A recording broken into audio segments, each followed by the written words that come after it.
चर्चा कर लो, यही सार है। इस कथामृत का पान करो। भाइयों, ये निंदित प्रपंच की वार्ता करके अपने हृदय को मलिन करके क्यों भटक रहे हो?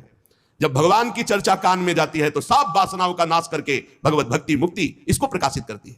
जिसके गले से, कंठ से भगवान की चर्चा का संबंध, जिसके कानों से भगवान की चर्चा का संबंध, उसका वैकुंठ से संबंध हो जाता है।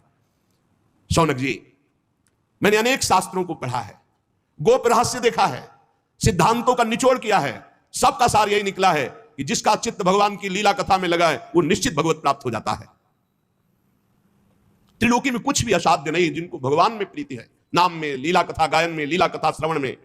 जन्माद्यस्य यतोऽन्वयादितरतस् चार्थेष्वभिज्ञः स्वराट् तेने ब्रह्म हृदय आदि कवये मुह्यन्ति यत्सूरयः तेजो वारि मृदां यथा विनिमयो यत्र त्रिसर्गो मृषा धाम्ना स्वेन सदा निरस्तकुहकं सत्यम परम धीमहि। जिससे इस जगत की सृष्टि होती है, इसकी स्थिति पालन होती है और जिससे इसका नाश होता है।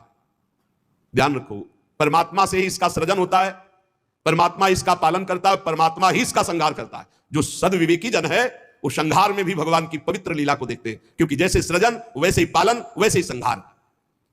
समस्त असत पदार्थों से वो पृथक भी है और समस्त असत पदार्थ जो दिखाई दे रहे हैं उसमें भरा भी है।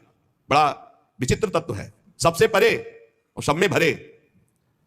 वो जड़ नहीं है, वो चैतन्य नहीं है, पर वो जड़ में भी है और वो चैतन्य भी है। वो परतंत्र नहीं है, वो परम स्वतंत्र है।